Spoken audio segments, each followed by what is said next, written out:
अस्सलाम वालेकुम नाजरीन, मैं हूं असाम दुरानी और आप देख रहे हैं प्रोग्राम स्टेट अफेयर्स। नाजरीन, जो एक धूम धड़का था, शोर शराबा था, बहुत हद तक जो है वो उसमें अब कमी आनी शुरू हो गई है। लेकिन उस धूम धड़के की जो बाज गश्त है उसकी वजह से बहुत सारी चीज़ें जो है वो निकल के बाहर आनी शुरू होगी। जैसे हम ये कहते हैं कि जब कोई जल्जला आता है तो उसके आफ्टर शॉक्स जो है वो कुछ अरसे तक आते रहते हैं, अगरचे कि वो उनकी जो ताकत होती है, उनकी जो पावर होती है वो उस जल्जले के मुकाबले में बहुत कम होती है, लेकिन उसके बावजूद भी एक इर्ताश जो है वो हम लोग महसूस करते रहते हैं। अब ये लफ्ज़ मैंने इर्ताश जो बोला है, हमारे एक बहुत ही अच्छे हमारे एक दोस्त हैं, वो इसके मानी कुछ और लेते हैं, लेकिन मैं तो यही कहूँगा कि ज़मीन कुछ थोड़ी थोड़ी हिलती हुई में महसूस होती है। या आप ये कह लें कि पाकिस्तानी सियासत जो है उसके अंदर हल्की हल्की सी ठुक ठक जो है वो मुसलसल जो है वो चलती हुई आ रही है, या वो चलती रहनी चाहिए। और ये जो हल्की फुल्की सी जो ढोल की बज रही है पाकिस्तानी सियासत में, वो उसकी वजह जो है वो है डोनाल्ड ट्रंप का एक दफ़ा फिर अमेरिका का सदर मुंतखब होना। डोनाल्ड ट्रंप जो है उन्होंने कमाला हैरिस को जो है शिकस्त दी, और उस शिकस्त को इंतहाई खुले दिल से जो है कमाला हैरिस ने आज कबूल भी किया। और डोनाल्ड ट्रंप ने जो है वो 47वें अमरीकी सदर का जो खिताब हासिल कर लिया है। अब वो दोबारा वाशिंगटन हाउस में जो है वो दोबारा जो है वो ना कदम रंजा फरमाएंगे और वहाँ पर रहायश पजीर होंगे। लेकिन अगर मैं देखता हूँ पाकिस्तान की जानब, अगर मैं बात करता हूँ, जैसे कल भी मैंने अपने प्रोग्राम में बात की थी और हमने बाकायदा तौर पर पाकिस्तानी सियासत और ख़ित्ते की जो सियासत है पूरी, उसके ऊपर इस रिज़ल्ट के जो असरात होंगे उस पर हमने डिस्कस किया था। और लेकिन आज हम स्पेसिफिकली स्टेट ऑफ पाकिस्तान के हवाले से बात करेंगे कि पाकिस्तान की जो रियासत पाकिस्तान है उसके अंदर जो हमारी सियासी पार्टियां हैं वो क्या कर रही हैं, और वो इस चीज़ को वो किस नज़र से देखती हैं। अगर मैं मुस्लिम लीग नून की बात करता हूं तो उसकी जानब से तो आलमोस्ट रिजेक्टेड का ही बयान आ रहा है, वो भी हमारे ख्वाजा आसफ की जानब से। और रिजेक्टेड का मतलब भी तो आप जानते हैं, क्योंकि एक बहुत अच्छी टर्म जो है वो पाकिस्तान की सियासत में जो थी वो इंट्रोड्यूस हुई थी, वो भी मुस्लिम लीग नून के ही दौरे हुकूमत में थी जब नवाज शरीफ साहब जो थे वो वज़ीर आज़म थे। इसके अलावा अगर दूसरी जानब देखते हैं तो एब्सोल्युटली नॉट का जो नारा था वो एब्सोल्युटली यस के अंदर तब्दील हो चुका है, क्योंकि ये भी एक बहुत अच्छी टर्म है जो कि एक ज़माने में पाकिस्तान की ही सियासत के अंदर बड़े डंके की चोट पे जो था वो बज रहा था। और अब एब्सोल्युटली यस की जो बात हो रही है वो भी जो है वो भी बहुत ही ज़्यादा ज़ुबान ज़द आम है। और तीसरी जानब अगर मैं देखता हूँ तो एक ऐसी पार्टी भी है जो कि इंतहाई धीमे अंदाज में अपना सर फेंका हुआ है, आराम खामोशी से लगे हुए हैं, और वो अपने तमाम वो काम करने की कोशिश कर रहे हैं या अपने अहदाफ को हासिल करने की कोशिश कर रहे हैं जिनके बारे में वो सोचा था उन्होंने, और उन्होंने इलेक्शन में हिस्सा लिया। और एक हुकूमती पार्टी का, या ये कह लें कि उनकी ही मदद से या उनके कंधों पर चढ़ के एक पार्टी जो थी वो इस वक्त हुकूमत कर रही है। मैं बात कर रहा हूँ पीपल्स पार्टी की। और इन तमाम चीज़ों पे गुफ्तगू करने के लिए हमारे साथ मौजूद हैं इस वक्त स्टूडियो में राना शराफत साहब, जो कि रहनुमा है तहरीक अपना पीपल्स पार्टी के। माजरत में हमेशा इनको तहरीक इंसाफ का ही मेरे मुंह से निकलता है, ना जाने ऐसी क्या वजह है, या ये भी हो सकता है कि उनके साथ क्योंकि अकमल खान बारी साहब मौजूद होते हैं हमेशा, और अकमल खान बारी साहब जो है वो शायद मेरे ऊपर ज़्यादा हावी हैं, रहनुमा है तहरीक इंसाफ के। ये तो हम ऑफ कैमरा जब प्रोग्राम ख़त्म होगा तो फिर हम इस चीज़ पर डिस्कस करेंगे। और उसके साथ साथ हमें वीडियो लाइन पे हमें ज्वाइन किया है राना अरशद साहब ने, जो कि मेंबर सूबाई असम्बली हैं मुस्लिम लीग नून की जानब से। आप तमाम तीनों अहबाब का बहुत बहुत शुक्रिया, आपने मुझे प्रोग्राम में ज्वाइन किया। सबसे पहले तो मैं जो एक पॉइंट जिसके बारे में बहुत ज़्यादा शद्दोमत से गुफ्तगू हो रही है, चाहे वो हमारा प्रिंट मीडिया हो, इलेक्ट्रॉनिक मीडिया हो, या हमारा सोशल मीडिया हो, सोशल मीडिया पर सबसे ज़्यादा गुफ्तगू हो रही है कि बानिए तहरीक इंसाफ की हवालगी अमेरिका के लिए, अमेरिका को उनकी हवालगी कर दी जाएगी। अब इस बात में कितनी सच्चाई है, कितना फसाना है, ये बात जो है अब बारी साहब ही हमें बताएंगे। जी बारी साहब, क्या कहते हैं इस बारे में? जी बिस्मिल्लाहिर्रहमानिर्रहीम, इय्याका नअबुदु व इय्याका नस्तईन। ये जी आजकल ज़ेरे गौर यही मामला चल रहा है कि ट्रंप साहब आ गए हैं, तो जो पाकिस्तान तहरीक इंसाफ है उनके लिए बड़ी खुशखबरी हैं। तो खुशखबरी हमारी यही है कि जो बाइडन जो रजीम चेंज का मास्टरमाइंड था, जो सरबरा था, वो उसके चले जाने की खुशी है। और दूसरी खुशी ये है कि ट्रंप जो है वो वाकई खान साहब को, हमारे लीडर को अपना दोस्त मानते हैं। तो इसके अलावा हमें ये पूरी यकीन है कि जो रजीम चेंज के जो जितने भी किरदार थे जो साबका हो चुके हैं वो भी चले गए हैं और दूसरा इंशाल्लाह मेरिट पे फैसले होंगे। तो इस वजह से खान साहब जल्द ही हमारे दरमियान होंगे। इंशाल्लाह ताला हम दोबारा पाकिस्तान को नए सिरे से लेके चलेंगे और ये सिलसिला इंशाल्लाह रुकने वाला नहीं है। ठीक हो गया, आपका पॉइंट आ गया। राणा साहब, राणा मोहम्मद अरशद साहब, अब क्योंकि मेरे पास दो राणा जो है इस वक्त मौजूद हैं, राणा शराफत साहब भी तो अरशद साहब भी, तो मेरा ख्याल में अब एक को तो मैं अगर अरशद साहब कहूँ और दूसरे को अपना शराफत साहब कहूँ तो ज़्यादा बेहतर होगा। अरशद साहब, आज जो ख्वाजा आसिफ साहब का जो बयान आया है, तो सर आप उसको किस तनाजुर से देखते हैं? क्या सर वाकई ऐसी कोई चीज़ थी जिसकी उन्होंने नफ़ी की है, या आने वाले जो वक्त है उसका उन्होंने कोई इंदिया दिया है? बिस्मिल्लाहिर्रहमानिर्रहीम, अल्हम्दुलिल्लाहि रब्बिल आलमीन। रानी साहब, मैं आपका मशकूर हूँ, आपके चैनल का मशकूर हूँ। बारी साहब और राना शराफत साहब आपकी बात तशरीफ फरमा है। मैं अर्ज करूँगा कि सियासत में कोई चीज़ हरफ आखिर नहीं होती। ख्वाजा साहब का अपना पॉइंट ऑफ व्यू है और मैं तो ये समझता हूँ कि पॉलिटिकल फील्ड जो है ये सब के लिए एक जैसा ही होना चाहिए। ना ही 2017 में मोहम्मद नवाज साहब को बेटे से तनख्वाह ना लेने के जुर्म में वजारत उज़्मा से निकाला जाना चाहिए था, और ना ही किसी और तरीके से किसी को निकालने के हक में हूं। हाँ, आपका आइन है 1973 का, और वो पार्लियामेंट में तब्दीली का जो तरीका बताता है वो होता है अदम इत्माद। इत्माद का वोट होता है तो वो प्राइम मिनिस्टर होते हैं, और अगर इत्माद का वोट नहीं ले सकते तो फिर वो इत्माद खो जाता है। इसलिए मैं अर्ज करना चाहता हूं कि ट्रंप हों या बाइडेन साहब हों, उनकी जो पॉलिसीज हैं खारजा, इंटरनल और एक्सटर्नल, उनकी जो पॉलिसी है उनकी कंटिन्यूटी होती है। और ट्रंप साहब के खिलाफ भी केसेस चल रहे हैं और अभी बंद नहीं हुए, और उनके काफी सजा हुई है। तो मैं समझता हूं कि ये नहीं है कि पाकिस्तान में ये अमल है तो अमेरिका में नहीं है। अमेरिका में भी वो प्रोसेस होता रहा है और होना चाहिए। और मैं समझता हूं कि जब ये कहा गया था कि 10 अप्रैल 2022 को अमेरिकन पाकिस्तान की हुकूमत को तब्दील करने का सबब बने हैं, और फिर वो लेटर लहराया जाता था, और वो लेटर जो है वो बिल्कुल खान साहब ने एक जलसे में लहराया था। और मैं समझता हूं कि डायरेक्ट बगैर विदाउट प्रूफ वो कहा गया, और फिर कहा गया कि नहीं अमेरिका का नाम नहीं लेना, हमने वो लेटर खेलना है, और फिर वो आजम खान और सारी चीजें बाहर ओपन हो गई थी। इसलिए मैं अर्ज करना चाहता हूं कि ठीक है, हरफे आखिर सियासत में नहीं होता, लेकिन फिर कुछ ना कुछ तो अपने कहे पर खड़ा रहना चाहिए, और वो चीजें मैटर करती हैं। दुरानी साहब, हम पॉलिटिकल लोग हैं, हम आवाम को भी जवाब दे हैं, और हम अगर यू टर्न पे यू टर्न लेते जाएंगे तो वो तारीख में चीजें लिखी जाती हैं। आज ट्रंप, और फिर मुझे वो दिन भी याद है जब खान साहब अमेरिका गए थे और वापसी पर उन्होंने फरमाया था कि एक था कप 1992 का, और एक और मैं अचीवमेंट्स लेकर आ रहा हूं।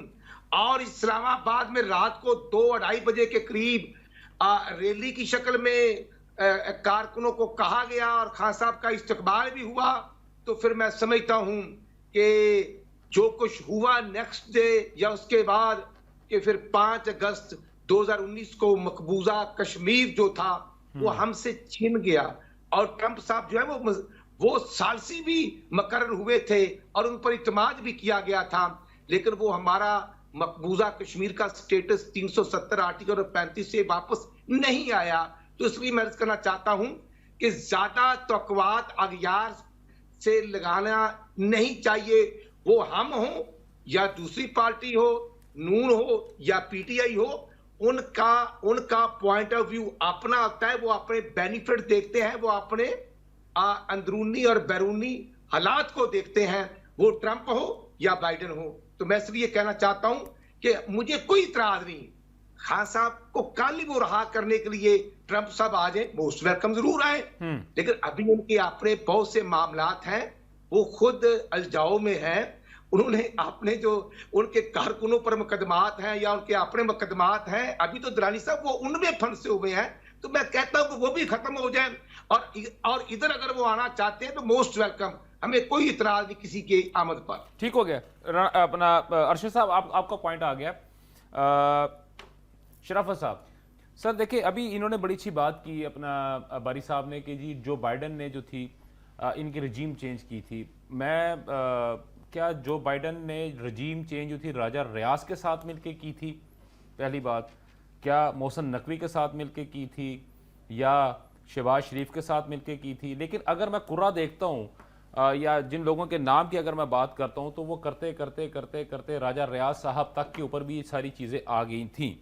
तो सर आप क्या समझते हैं कि ये जो अभी बात कर रहे हैं कि हमारी जो रजीम चेंज की है वो जो बाइडन ने की थी, लिहाजा इसलिए हम खुश हैं, लेकिन दूसरी बात ये थी कि जो इसमें अगर काइंड एक चीज़ और भी ऐड कर लीजिएगा, इस दफ़ा इलेक्शन में जो बाइडन तो इलेक्शन लड़ ही नहीं रहे थे, तो उनकी जगह पे कोई और कैंडिडेट थे। तो सर इनकी खुशी जो है वो किस वजह से है? मुझे कोई बात समझ नहीं आई सर इनकी। अस्सलाम वालेकुम जी, मैं आपका ममनून हूँ कि आपने अपने चैनल पर वक़्त दिया और अपने नाज़रीन के साथ गुफ्तगू करने का मौका दिया। मेरे दोनों भाई बहुत अच्छी गुफ्तगू कर रहे हैं। सबसे पहले तो मुझे बड़ी खुशी है कि बारी साहब ने इस बात को बरमला ऑन किया है कि उनके सर पर अमेरिका का दस्ते शफकत है। ये आपने गलत समझा है वैसे। अच्छा। मैं तो मुझे जो समझ आ रही, हम पीपल्स पार्टी वाले पॉलिटिक्स में, इन दोनों से कोई 3 अशरे सीनियर हैं। इसलिए हम समझते हैं कि खारजा पॉलिसी के मामलात इस कदर आसानी से समझने वाले या इस तरह से बयान करने वाले होते नहीं हैं। ऐसा नहीं होता कि अमेरिका के सदर को आपके लीडर की शक्ल पसंद नहीं तो वो कहे कैसे निकाल दो, ऐसा नहीं होता। इसके लिए एक वक्त था जब हम लंबी जंग में थे, भुट्टो साहब का वक्त था कि भुट्टो साहब एक थर्ड वर्ल्ड बनाने की कोशिश कर रहे थे, मुस्लिम उम्मा को इकट्ठा करने की कोशिश कर रहे थे। अमेरिका का उस वक्त इंटरेस्ट रूस में जंग लड़ने का था। वो कोल्ड वार का एक अलग सिनेरियो था जिसको इमरान खान या उनके दोस्त आज कॉपी करने की कोशिश कर रहे हैं। सर काइंडली सर अगर इसमें ये भी ऐड कर देना कि वो बेसिकली ईरान के ऊपर जो हमला करवाना चाहते थे सर, वो भी कोई इशू था सर अमेरिका की जानिब से? जी, उस वक्त बहुत सारे मसाइल थे, बैनुल अक़वामी मसाइल थे, जिनमें भुट्टो साहब ने क्रॉस बॉर्डर टेररिज्म का इनकार किया तो भुट्टो साहब को ठिकाने लगा दिया गया। आज सूरत हाल तब्दील हो चुकी है।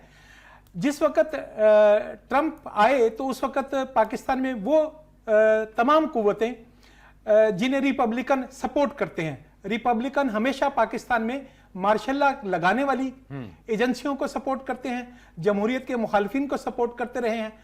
ट्रंप ने पहली दफा डेविएट किया और ये बेचारे इस कदर मायूस हुए। उस वक्त पीपल्स पार्टी का कत्लेआम हो रहा था और इस चक्कर में हो रहा था कि रिपब्लिकन का जब भी टेन्योर आएगा, चूंकि डेमोक्रेट्स के दौर में जमहूरियत के नाम पर कुछ ना कुछ पाकिस्तान के साथ कम जुल्म होता रहा है, तो रिपब्लिकन की आमद पे ये तवक्को थी कि जो लोग चाहते हैं कि मार्शल लॉ लगाया जाए या गैर आईनी इकदाम उठाए जाए।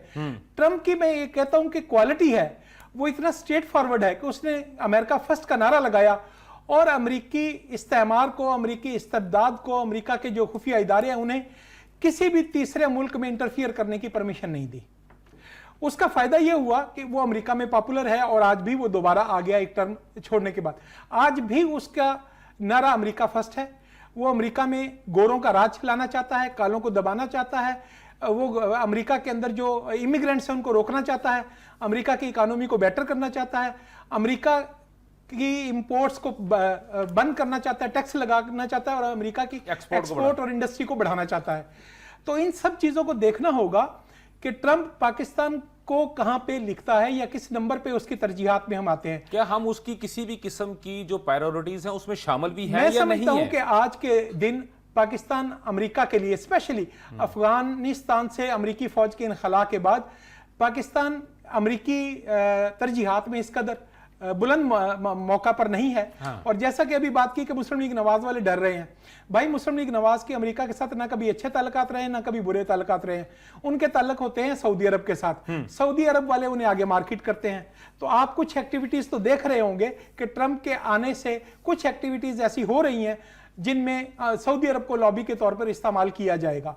तो मैं समझता हूं कि इस तरह से उम्मीद रखना कि ट्रंप आएगा, $200 अरब मुंह पर मारेगा, इमरान खान को छुड़ा कर ले जाएगा, कुछ ये इमेच्योर सा रवैया है। हाँ, हम चाहेंगे कि ट्रंप के आने से पाकिस्तान की रियासत का फायदा हो, पाकिस्तान की खारजा पॉलिसी को फायदा हो, पाकिस्तान और अमेरिका के माबैन तरक्याती जो मुआहदे हैं वो बढ़े, हमारे तिजारती मुआहदों में इजाफा हो और पाकिस्तान की इकोनॉमी के लिए ट्रंप की आमद बेहतर साबित ठीक हो। हो वो किसी जमात के सही लिए हो गया। अच्छा सर, बारी साहब देखें, ये चीज़ों चलती रहेगी, डेफिनेटली हम इसको बाद में टिटबिट्स के अंदर हम इसको भी डिस्कस करते रहेंगे, लेकिन एक्चुअल जो इस वक्त इशू जो है, अगर मैं देखता हूं तो जो आपके अली मोहम्मद खान साहब जो हैं, उन्होंने भी कहा कि जी बानी तहरीक ने जो है ना ट्रंप की कामयाबी पे बहुत ज़्यादा खुशी का इजहार किया। आपके जुल्फी बुखारी साहब है, उन्होंने बाकायदा जो है उनको ट्वीट भी किया, उनको बाकायदा तहनीती पैगाम भी उन तक पहुँचाया। और उसके अलावा अगर आप ये देखते हैं तो आपके जुल्फी बुखारी साहब ने, हालांकि वो पाकिस्तान में तो मौजूद नहीं है क्योंकि यहाँ से भाग चुके हैं, और क्यों यहाँ से चले गए मुझे नहीं पता, शायद वो गिरफ्तारी के डर से यहाँ से अलीमा खानम कहती है कि उन्होंने कोई बहुत सारे पैसे इकट्ठे करके खा लिए। चले वो अलीमा खान साहब की हम बाद में बात कर लेंगे बाद में सर, कर वो लेंगे। बिल्कुल कर लेंगे। वो ये कहते हैं कि ट्रंप जो है वो बानी पीटीआई के लिए इंतहाई नरम गोशा रखते हैं। सर वो रीज़न क्या है वो नरम गोशा रखने की, और इस तरह की गुफ्तगू? एक देखें, आपने ये बात कही कि ये बिल्कुल खाम ख्याली है, ये इस तरह की चीज़ें हैं, बल्कि हमारे राना अरशद साहब भी यही बात करें, अपना शराफत राना साहब, बल्कि अगर कल ही मैंने कल का जो दिन था, कल जो था मेरे रिपब्लिकन पार्टी के एक बहुत बड़े वोटर सपोर्टर और बाकायदा तौर पर उनके जो मेंबर हैं पाकिस्तानी हैं, उनसे कल मेरी बात हो रही थी और उन्होंने मुझे ये बताया कि ये जो इस किस्म की गुफ्तगू हो रही है पाकिस्तान के अंदर, ये सिर्फ खाम ख्याली है, और ये सिर्फ आप ये कह सकते हैं कि दिल के बहलाने को गालिब ख्याल अच्छा है, इसके लिए आप इसको इस ज़ेब दास्तान के लिए तो आप ले सकते हैं, लेकिन इसकी कोई एक्चुअल हैसियत मौजूद नहीं है। लेकिन उसके बावजूद भी ये जो बात हो रही है यहाँ पे, अली मोहम्मद खान साहब भी बड़ी खुशियाँ मना रहे हैं, अपना जुल्फी बुखारी साहब भी बहुत बड़ी खुशियाँ मना रहे हैं, और जिस तरह मैंने आपको ये बात कही है कि अगर वो जो बाइडन के जाने से, अगर आपने बात की कि जो बाइडन के जाने से मैं खुशियाँ मना रहे हैं हम लोग, तो सर जो बाइडन ने तो इलेक्शन लड़ा ही नहीं था, इलेक्शन लड़ेगा तो सर वो हारेगा तो अब आपको खुशियाँ मनानी चाहिए ना। एक आदमी सर रिंग में शामिल ही नहीं था, अब वो लड़ाई में शामिल ही नहीं था, कुश्ती में वो दाखिल अखाड़े में गया ही नहीं, तो आप उसकी हार पे किस तरह खुशियाँ मना सकते हैं सर? हाँ सुने जरा, फिर मैं शुरू से आपको थोड़ी सी रह गई थी बात बस। अच्छा फिर रहेगी थी। ये राणा साहब कह रहे हैं जी अभी उम्मीद से हैं, कह रहे हैं केस हैं उनके, तो जारी बात है इनको उम्मीद होगी कि वो हो सकता है नाहल हो जाएं। तो ये मैं इनको बताना चाह रहा हूँ, बात सुन लें। सर आप बानी तहरीक का मुकदमा लड़ लें, बड़ी मेहरबानी, आप ट्रंप का मुकदमा ना लड़ें। मैं इनको बताना आपका चाह रहा बनता नहीं, हूँ, हमारा बनता नहीं है सर। अच्छा जी जी सुन सर, लें, दुरानी साहब सुन लें। ये अमेरिका को पाकिस्तान नहीं है कि यहाँ पे नजायज़ किसी को जेल में डाल दो 1.5 साल 2 साल के लिए। तो हम इसलिए खुश हैं कि जो बाइडन जो है, जिसने सारे रजीम चेंज की, मुस्लिम उम्मा पे बड़ा जुल्म किया, ईरान राक ये सारे मामला जितने भी हैं, तो हम ये कह रहे हैं कि वो बंदा था जंग लड़ने के लिए। तो ट्रंप ने वाज़ेह पैगाम दिया है कि मैं जंग लड़ने नहीं आया, जंग बंदी के लिए आया हूँ। ये तो ये भी साफ मान रहे हैं। हाँ। दूसरा ये है कि जो इन्होंने कहा था कि वो जो साइफर था, वो लेटर वाली बात, वो कभी ये कहते लेटर है कभी है नहीं है, ये लेटर ये खुद खेल रहे थे। अच्छा रात के 12 बजे जो जमहूरियत पे डाका डाला गया, पीडीएम ने जो सारा माहौल खराब कर दिया पूरे पाकिस्तान का, पाकिस्तान को तकरीबन मैं कहता हूँ मेरे हिसाब से 30 साल पीछे लेके चले गए हैं। सिर्फ 30 साल? जारी बात है, जो हम जितना चल रहे थे उसकी वजह यह ना कि 30 साल से तो ये दो ही बंदे हुक्मरान थे ना। आप सुन लें, यही तो मैं कह रहा हूँ, वो फिर पीछे ले गए। अच्छा, 30 साल पीछे चल, और दूसरे नंबर पे ये जो भाई साहब कह रहे हैं ना अंगूर खट्टे हैं, अभी ये कह रहे हैं जी मियाँ साहब पहले 3-4 दिन चले गए थे बेचारे, तो वो कहते हैं ना बगानी अपना बिरयानी में अब्दुल्ला दीवाना, तो वहाँ पे बेगानी शादी में अब्दुल्ला चले नहीं सर अच्छा शादी कर ले, अगर आपने जुगत मारनी सर, कम से कम जुगत तो मार लेना, शादी कर लेते हैं उसमें, चले शादी ले आते हैं। अच्छा उसमें अब्दुल्ला साहब जो हैं वो इनके जो लीडर हैं माशाल्लाह से, अभी ये इन्होंने कहा ना मोहम्मद नवाज शरीफ, तो मुझे कसम से आसा आ गया कि ये हंसी आ गई कि दुनिया में देखें उनको किस लफ्ज़ों से याद किया जा रहा है। मियाँ शहबाज शरीफ साहब ने ट्विटर पे मुबारकबाद दी, तो पहले जो ट्वीट कर रहे थे वो भी आप सबको पता है कौन को, बल्कि पूरी जो नून लीग है वो अपनी ट्वीटें जो है ख़त्म कर रही है, डिलीट कर रही है। तो ये सारी चीजें आपका पॉइंट बहुत अच्छा है। अभी दूसरी सुन लें, नहीं अभी सुनेंगे आप, इस पे मैं अभी सुनेंगे सर, 2 बातें मेरी। ट्रंप साहब जो हैं वो बैठकर अब पाकिस्तान के सियासत, अच्छा मैं आप पे भी आ रहा हूँ, आप पे भी आ रहा हूँ। आपने कहा ये भुट्टो, हम भुट्टो को बिल्कुल लीडर मानते हैं, पूरी पाकिस्तानी कौम मानती है, भुट्टो जिंदा थे और जरदारी और उसके बेटे ने भुट्टो को मार दी है। ये साहब आप मानते हैं, आप सिंध में चले जाएं, आप यहाँ पे जितनी मर्जी तारीफें कर लें, वहाँ पे जाके सिंध का हाल देख लें, वहाँ पे पानी नहीं है। बात सुने, 18वीं तरमीम, ये दोनों यार ये भी बड़ी शर्म की बात है। भुट्टो का नवासा जो है, बात सुनो, भुट्टो का जो नवासा है उसने रात को क्या खलवाड़ किया, जमहूरियत का बेड़ा गर्क कर दिया। ये जो तरमीम है 26वीं, इसमें पेश कौन रहा? सर हमने चैलेंज किया इस्लामाबाद जाकर, हमने कहा कि इमरान खान आप तुम्हारी सर लेकर जाएंगे। यार भुट्टो का विजन नहीं था। जरदारी को सुन ले रखा है, ये फिर बात ही नहीं, अपनी बात सुने। ये भुट्टो साहब के जो नवासे ने और उसके जो दमाद ने किया है जमहूरियत के साथ, ये भुट्टो का विजन नहीं था। आप किसी गलत रास्ते पे चले गए। ये भुट्टो, ये देखें, पार्टी को मैं रिप्रेजेंट करता हूं, भुट्टो ने बात सुने, आप गलत दिशा पे चले गए। कि इमरान खान ने क्या किया है? अच्छा, इमरान खान की तो बात, भुट्टो को वन पेज हुकूमत मिली थी, भुट्टो तो जिंदा था, भुट्टो को आपने मार दिया मेरे भाई, भुट्टो को आपने मार दिया। सर देखें, आपका पॉइंट आ गया। मुझे राणा अरशद साहब से एक बड़ा अच्छा एक क्वेश्चन पूछना है। सर देखें, आपके बारे में ये कहा जा रहा है, आपका जो बैरिस्टर सैफ साहब है, बैरिस्टर सैफ ने कहा है कि जनाब आपने जो ट्वीट्स की थी वो ट्वीट्स जो हैं अब आप डिलीट कर रहे हैं। सारे कर रहे हैं, सारे कर रहे हैं, कबाल भी कर रहे हैं। इनके ये असल में ना एक चीज सर, इसमें सिर्फ आप ये ऐड कर लीजिएगा। चले मैं मान लेता हूं सर आप जो ट्वीट्स डिलीट कर रहे हैं, ये जब भी इनकी जानिब से ट्वीट होती थी तो जब वो पूछा जाता था कि आपने ट्वीट किए तो कहते नहीं जी रात को ना हमारा ये अकाउंट हैक हो गया था, हैंडलर, इस वजह से ये हमने नहीं की, किसी और ने की है। लेकिन सर क्या मेरा वैसे जाती ख्याल है कि अगर आप डिलीट कर रहे हैं तो एटलीस्ट आप ऑन तो कर रहे हैं कि अगर आपने ये हरकत की थी तो आप उसको वापस कर रहे हैं। रानी साहब, इशू ये है, हम कुछ कहने के बाद बदलते नहीं, हम यू टर्न नहीं लेते।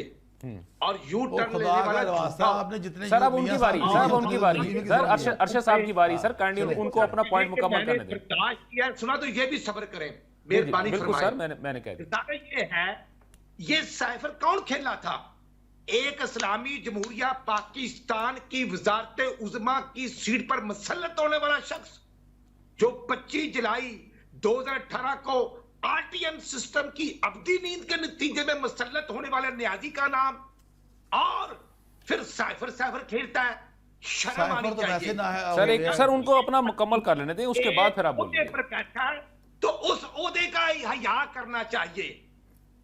सीरियसनेस का अंदाजा लगाएं कि खुद गवर्नमेंट में भी है और कहता है कि साइफर खेल रहा है, और फिर वो वजीर खारजा शाहमूद कुरैशी साहब अच्छे बाप के बेटे हैं, उनके वालिद साहब मुस्लिम लीग में रहे, मखदूम साहब के, लेकिन ये एक ड्रामा रचाया गया 25 करोड़ अवाम की तौहीन करने के लिए कि एक खारजा पॉलिसीज को कैसे भूंडे तरीके से कि एडिशनल सेक्रेटरी को ख्वाब आ गया और फिर हमने साइफर खेला।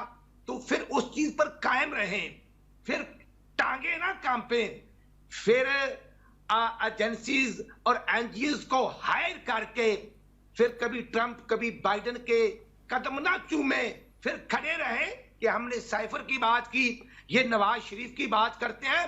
नवाज शरीफ ने तो हिम्मत और जुर्रत के साथ जुल्फकार अली भट्टो शहीद के मिशन को कि पाकिस्तान को एटमी ताकत बनाना है, 12 मई 1998 को इंडिया ने 4 धमाके किए थे, तो नवाज शरीफ ने अल्हम्दुलिल्लाह 4 धमाकों के मुकाबले में 28 मई 1998 को 6 धमाके किए, और क्लिंटन अमेरिकन प्रेसिडेंट के 6 फोनों को जूते के नोक पर लिखा।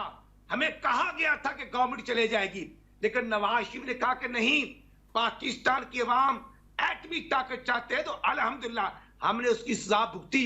12 अक्टूबर 1999 को हमें फर्क कर दिया गया, और फिर तीसरी दफा भी नवाज शरीफ को फर्क कर दिया गया।